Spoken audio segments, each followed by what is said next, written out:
இந்த கொலுசு பார்க்கவே எவ்வளோ அழகா இருக்கு. அது மட்டும் இல்லாம என் காலுக்கு போட்டதுக்கு அப்புறம் எனக்கே செஞ்ச மாதிரி அவ்வளோ அழகா இருக்கு. அரவிந்த்க்கு என் மேல எவ்வளோ பாசம். ஒரு வாரம் வரைக்கும் நான் அவன்கிட்ட பேசலனாலும் அவன் எனக்காக தேடி கண்டுபிடிச்சு இந்த மாதிரி ஒரு கிஃப்டை வாங்கிட்டு வந்திருக்கான். எனக்கு இந்த கொலுசு அவ்வளோ பிடிச்சிருக்கு.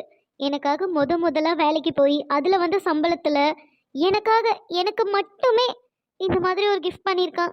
இந்த மாதிரி ஒரு பாய் ஃப்ரெண்ட் கிடைக்க நான் எவ்வளோ கொடுத்து வச்சிருக்கணும்ல. ஓஹோ மேடம், அந்த பையன் கொடுத்த கொலுசை போட்டு பார்த்து ரசிச்சுட்டு இருக்காங்களா? இவன் இந்த மாதிரி ரசிச்சுட்டு இருக்கிறத அவன் அண்ணன் மட்டும் பார்த்தான் உண்டுலன்னு பண்ணிடுவான். அது தெரியாம கதவை கூட மூடாம சல் சல்லுன்னு சவுண்டு போட்டுட்டு கொலுசு மாட்டி பார்த்துக்கிட்டு இருக்கா. சரியான பைத்தியக்கார பொண்ணா இருக்காளே. என்ன சவுண்டு போட்டா கூட கண்டுக்கவே மாட்டா? திரும்பி ட்ரை பண்ணுவோம். என்ன இவ இவ்ளோ சவுண்டா இருமியே திரும்பி பார்க்க மாட்டேங்கிறா? காதல் கண்ணை மறைக்கும்னு சொல்லுவாங்க, காதைய செவிடாக்குன்றத இப்பதான் தெரிஞ்சுக்கிட்டேன். சரி சரி, எதுக்கு வம்பு, பேசாம பேர் சொல்லியே கூப்பிட்டுருவோம். இருமி இருமி உண்மையிலே குரல் அதே மாதிரியே மாறினாலும் மாறிடும்.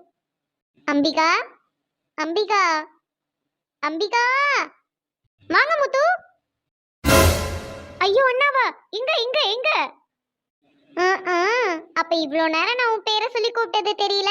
முத்துன்னு சொன்ன உடனே எங்க அண்ணாவான்னு கேக்குற. என்ன நடக்குதுங்க? ஐயோ பூமாரி அக்கா, கூப்பிட்டீங்களாக்கா? சாரிக்கா, காதுல விழுகல. சாப்பிட்றதுக்கு ஏதோ வேணுமா? நான் ஏதாவது செஞ்சு எடுத்துட்டு வரட்டா? இருங்க, நீங்க இங்கே உட்காந்துருங்க, நான் போய் செஞ்சு எடுத்துட்டு வரேன். ஏய் ஏய், எங்க எங்க நல்வ பாக்குற? இல்லையே, எங்கேயும் நலுவெல்லாம் பார்க்கலையே. என்னாச்சு? அப்புறம் எதுக்கு நீ பார்த்த உடனே அப்படி பம்புனியா? முத்துன்னு பேரை கேட்ட உடனே அப்படி பம்புற என்ன? ஐயோ இல்லக்கா, ஒன்றும் இல்லை ஒன்றும் இல்லை. அட சும்மா சொல்லு. அக்கா அக்கான்னு கூப்பிடுறல, அப்ப சும்மா தான் கூப்பிடுறியா? உண்மையா நீ அப்ப என்னைய அக்காவா நினைக்கல அப்படிதானே? இல்லக்கா ஒன்றும் இல்லை, நான் சும்மா ஏதோ யோசிச்சுட்டு இருந்தேன். நீங்க டக்குன்னு உள்ள வந்தீங்களா, அதுதான் டக்குன்னு பயந்துட்டேன், வேற எதுவும் இல்லை. ஓஹோ அப்படியா, சரி சரி சரி. என்ன கொலுசு புதுசா இருக்கு? யார் வாங்கி கொடுத்தா? முத்து வாங்கி கொடுத்தாங்களா? ஆமா, இன்னைக்கு வரும்போது நம்ம கொலுசு எதுவும் வாங்கலையே. உன் காலில் எப்படி கொலுசு இருக்கு? பீரோல இருந்தது எடுத்து போட்டியோ? ஐயோ பார்த்துட்டாங்களே, இப்போ என்ன சொல்லி சமாளிக்கிறதுன்னு வேற தெரியலையே. அது அது அது வந்து அது பீரோல இருந்துச்சுக்கா. முத்து அண்ணா தான் எல்லாரும் வந்திருக்காங்களே, எடுத்து காலில் கொலுசு போடு, காலில் ஒண்ணுமே இல்லாம இருக்கு பாரு அப்படின்னு சொல்லி சொன்னாங்க. ஓ முத்து தான் சொன்னாங்களா? சரி சரி.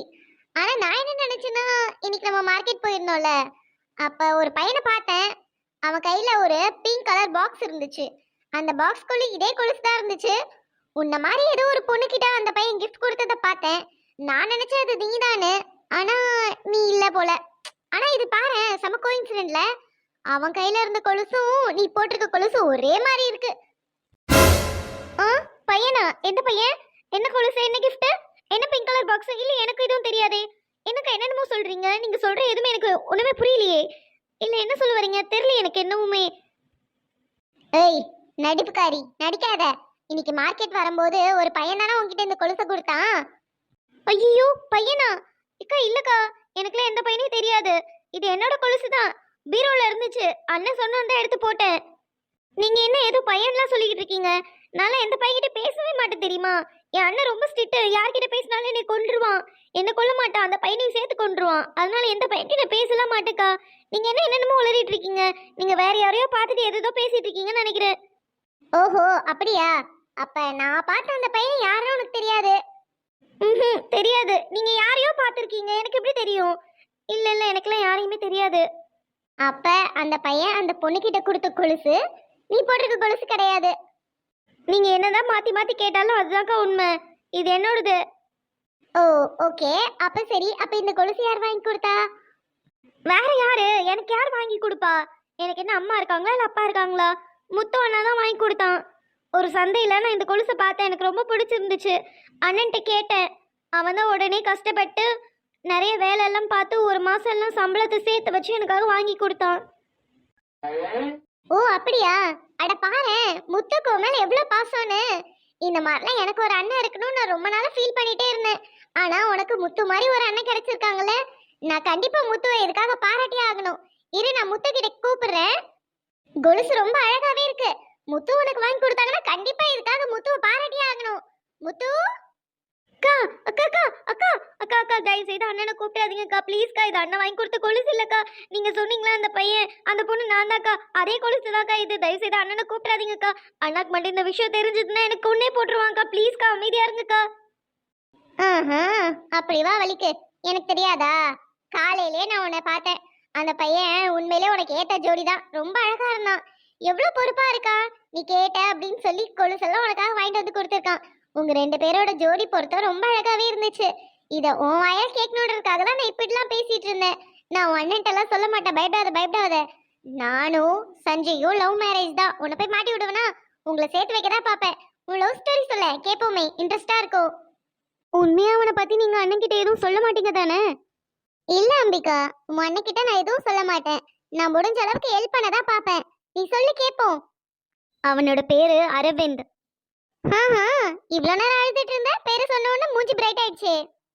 இப்படிலாம் கலாய்ச்சிங்கன்னா அப்புறம் நான் சொல்ல மாட்டேக்கா.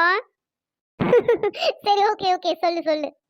நான் 9th படிச்சுட்டு இருக்கும்போது அவன் +2. ஓ சீனியர்லவா? ஆமா ஆமா. ஆக்சுவலி நாங்கள் 9th படிக்கும்போது 12th படிக்கிற பசங்களெல்லாம் பார்த்தா எங்களுக்கு ரொம்ப பயமாக இருக்கும். ஏன்னா அவங்கெல்லாம் பெரிய கிளாஸ் பசங்க, அவங்க கிட்டலாம் பேசக்கூடாது, அவங்கெல்லாம் ரொம்ப ஹையர் லெவல் அந்த மாதிரி நினச்சிட்டு இருப்போம். அப்படி இருக்க பொண்ணு எப்படி நீ லவ் பண்ண? சொல்கிறேன் கேளுங்க. சரி சரி சொல்லு சொல்லு. நானும் என் ஃப்ரெண்டும் எப்பயுமே கவர்மெண்ட் பஸ்ஸில் தான் ஸ்கூலுக்கு போவோம். எனக்கு வீட்டிலேருந்து ஸ்கூலு ஒரு 5 கிலோமீட்டர்ஸ் இருக்கும்.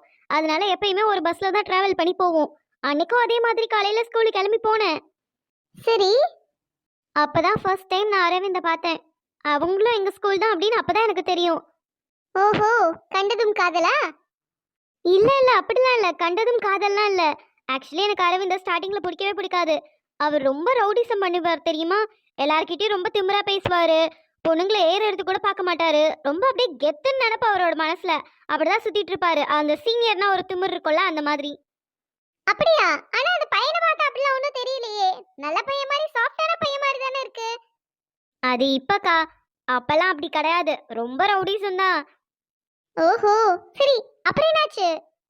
ஒரு நாள் அதே மாதிரி நான் பஸ்ல போயிட்டு இருந்தேன். அன்னைக்கு என் ஃப்ரெண்டு என் கூட வரல, நான் மட்டும் தான் போனேன். அப்பன்னு பார்த்து வேற ஸ்கூல் பையன் என்கிட்ட ப்ரப்போஸ் பண்ணான். நான் சொன்னேன் எனக்கு உன்னை பிடிக்கல, எங்க அண்ணனுக்குலாம் தெரிஞ்சா தப்பாயிடும், என் அண்ணன் அதுக்கப்புறம் எனக்கு ஸ்கூலுக்கே அனுப்ப மாட்டான் அப்படிலாம் சொன்னேன். அப்புறம் என்னாச்சு? அவன் என்ன ஸ்கூல் வரைக்கும் ஃபாலோ பண்ணிட்டே வந்தான். ஸ்கூல் முடிஞ்சதுக்கு அப்புறம் வீட்டுக்கு போகும்போது ஃபாலோ பண்ணிட்டே வந்தான். நான் எவ்வளோ அவன்கிட்ட சொன்னேன் எனக்கு உன்னை பிடிக்கலன்னு சொல்லிட்டே இருந்தேன். ஆனா அந்த பையன் கேட்கவே இல்லை. ஒரு கட்டத்துல நீ மட்டும் என்னை லவ் பண்ணல, என்னோட லவ் நீ அக்செப்ட் பண்ணல, உன் மூஞ்சிலே ஆசிட் அடிச்சிருவன்னு மிரட்டினா. அப்புறம் என்னாச்சு? ஸ்கூல்ல அவர் தானே ரவுடிசமா சுத்திட்டு இருக்காரு. நான் போய் அரவிந்த் கிட்ட சொன்னேன், இந்த மாதிரி இந்த பையன் என்ன டார்ச்சர் பண்றான், பின்னாடியே வரான், லவ் அக்செப்ட் பண்ணலன்னா மூஞ்சில ஆசிட் அடிச்சிருவன்னு மிரட்டுறான் அப்படின்னு சொன்னேன். உடனே போய் மூக்குல ஒரே குத்துல மூக்குல இருந்து ரத்தம் வந்துருச்சு. அதுல இருந்து அந்த பையன் முன்னாடி வரதே இல்லை. இன்ஃபேக்ட் சொல்ல போனா அன்னைக்கு தான் நான் அந்த பையனை லாஸ்டாவே பார்த்தேன். அவ்வளவு பெரிய ஆளா அரவிந்த்? ஆமாக்கா, அதுல இருந்து எனக்கு அவர் மேல ஒரு லவ். அப்புறம் என்னாச்சு? நீதான் போய் ப்ரப்போஸ் பண்ணியா? சொல்றேன். அதுக்கப்புறம் 12th முடிஞ்சிருச்சு. அவரும் ஸ்கூலை விட்டு போயிட்டாரு. நான் அவரை ரொம்ப மிஸ் பண்ண ஆரம்பிச்சேன். எனக்கு அவரை பார்க்காம நாளே ஓடலை. 10th முடித்தேன், +1 முடித்தேன். அதுக்கப்புறம் +2வும் வந்துட்டேன். ஆனால் 3 வருஷம் அவரை பார்க்கல. ஆனால் மனசுக்குள்ள ஒரு லவ் மட்டும் இருந்துகிட்டே இருந்துச்சு. பார்க்காம லவ் பண்ணியா? ஏன் அந்த பையனை தேடில நீ போகலையா? இல்லைக்கா, அவர் ஸ்கூல் முடித்த உடனே டவுனுக்கு போயிட்டாரு படிக்கிறதுக்கு. அதுலேருந்து அவரை பார்க்கவும் முடியல. அவர் வீடு எங்கனோ எனக்கு தெரியாது. அப்புறம் நான் 12th +2 எக்ஸாம் அப்போ கோயிலுக்கு போனேன். சரி கடவுளை வேண்டிட்டு எக்ஸாம் எழுத போலான்னு. அன்னைக்குன்னு பார்த்தா என் கண்ணு முன்னாடி வந்து நிற்கிறாரு அவரு. பார்த்ததும் ஒரே ஷாக்கு. என்னால் நம்பவே முடியல தெரியுமா. அவ்வளோதான், உன்னை கையில் பிடிச்சிருக்க முடியாது அப்ப. ஆமாக்கா, 3 வருஷம் பார்க்காம ஏங்கிட்டு இருந்த ஒருத்தர் திடீர்னு கண் முன்னாடி வந்து நின்னா எப்படி இருக்கும்? நான் ஒண்ணுமே பார்க்கல. சட்டுன்னு போய் அவர்கிட்ட, நான் உங்களை லவ் பண்றேன், 3 வருஷமா உங்களை நான் தேடிட்டு இருந்தேன், நீங்க எப்ப என் முன்னாடி வந்து நிப்பீங்கன்னு எதிர்பார்த்துட்டே இருந்தேன், எல்லாத்தையும் பட்டு உடச்சிட்டேன். எப்படி நான் பேசினேன் எனக்கே தெரிஞ்சு தெரியுமா? அந்த மாதிரி இருந்துச்சு. எனக்கு அவ்வளவு தைரியம்னு இருந்துச்சு. சட்டுன்னு போய் சொல்லிட்டேன் லவ். அடி பாவி, பார்க்கதான் இவ்வளவு சைலண்டா நல்ல பொண்ணா தெரியற, ஆனா தைரியமா போய் லவ்ல சொல்லிருக்கியா? அட என்னக்கா நீங்க, லவ் சொல்ல தெரியாதவன் வாழவே தெரியாதவன் தானே. அது நம்ம தளபதியே சொல்லியிருக்காரு தானே. அந்த தைரியத்துல தான் போய் சொல்லிட்டேன். ஆனா இதுல ஹைலைட் என்ன தெரியுமா? அவரும் சொன்னாரு எனக்கு உன்னை பிடிக்கும், நானும் உன்னை லவ் பண்றேன் அப்படின்னு. எனக்கு அப்படியே ஷாக் ஆயிடுச்சு தெரியுமா? ஆ, அடிப்பாவி, அது எப்படி நீ லவ் சொன்ன உடனே அந்த ஆள் அக்செப்ட் பண்ணாரு? அதே டவுட் தான்க்கா எனக்கும். நான் அதையும் கேட்டேன், என்னங்க நீங்க லவ் சொன்ன உடனே அக்செப்ட் பண்ணிட்டீங்க, அப்ப இத்தனால ஏதாவது பொண்ணு வந்து லவ் சொல்லாதன்னு வெயிட் பண்ணிட்டு இருந்தீங்களா அப்படின்னு. அதுக்கு என்ன சொன்னா? இல்ல, எனக்கு உன்னை ஆல்ரெடி ரொம்ப பிடிக்கும், அந்த பையன் உன்கிட்ட வந்து வம்பிழுத்தான்னு சொன்னல, என்ன தைரியத்துல நான் லவ் பண்ற பொண்ணை வந்து நீ வம்பிழுக்கிறியான்னு தான் நான் அந்த பையனை அந்த அடி அடிச்சேன், இல்லைன்னா எனக்குலாம் அடிக்கிறதுக்கு அவ்வளோ தைரியம் இல்லை அப்படின்னு சொன்னாரு. அப்ப அவனும் உன்னை லவ் பண்ணிட்டு இருந்தானாமா? ஆமாக்கா. அப்புறம் எப்படி உன்னை விட்டு 3 வருஷம் வெளியூர்ல போய் படிக்க போனா? அவரா விரும்பி போலக்கா. அவங்க வீட்ல நீ பட்டணத்துல போய் படிச்சாதான் நல்லா படிப்ப, நிறைய சம்பளத்துக்கு வேலைக்கு போவ அப்படின்னு சொல்லி அனுப்பிச்சு விட்டாங்களாம். என்னைய பார்க்க முடியாதுன்ற வருத்தத்திலே தான் போனாரு. அன்னைக்கு கோயிலுக்கு கூட என்ன பார்க்கறதுக்காக தான் வந்தாரு தெரியுமா? அவ்வளோ ஷாக்கிங்கா இருந்துச்சு. பர்ற பர்ற, உன் லவ் ஸ்டோரி நல்லா இருக்கே, இதை வச்சு ஒரு படமே எடுக்கலாம் போலயே. ஏன் எடுத்துடலாமே. என்ன செல்லக்குட்டீஸ், என்னோட லவ் ஸ்டோரி எபிசோட வேணுமா? வேணும்னா கமெண்ட் பண்ணுங்க. அம்பிகா அரவிந்த் லவ் ஸ்டோரியோட எபிசோடையும் போட்டுடலாம். இந்த வீடியோ உங்களுக்கு பிடிச்சிருந்துச்சுன்னா லைக் கமெண்ட் ஷேர் பண்ணுங்க. மறக்காம சப்ஸ்கிரைப் பண்ணிக்கோங்க செல்லக்குட்டீஸ். 1 மந்த்தா வீடியோ போடல, செம கோவமா இருப்பீங்கன்னு நினைக்கிறேன். ஒரு மாசமா இதே தான் சொல்லிக்கிட்டு இருக்கேன், ஒழுங்கா வீடியோ போடணும் நானும் திங்க் பண்ணிட்டு இருக்கேன். பட் என்ன பண்றது, சூழ்நிலை காரணமா போட முடியல. அண்ட் அது மட்டும் இல்லாம வியூஸ் எல்லாம் ரொம்ப டவுன் ஆனா போடணுன்ற இன்ட்ரெஸ்ட் வர மாட்டேங்குது. ஸோ முடிஞ்ச அளவுக்கு ப்ளீஸ் உங்களோட சப்போர்ட்டை கொடுத்துட்டே இருங்க செல்லக்குட்டீஸ். அப்பதான் ஒரு மோட்டிவேஷன்ல என்னாலையும் வீடியோ போட முடியும். நெக்ஸ்ட் வீடியோல கண்டிப்பா மீட் பண்ணலாம். அப்புறம் இந்த எபிசோட் வேணும்னா இப்பவே கமெண்ட் பண்ணுங்க. பாய், லவ் யூ ஆல்.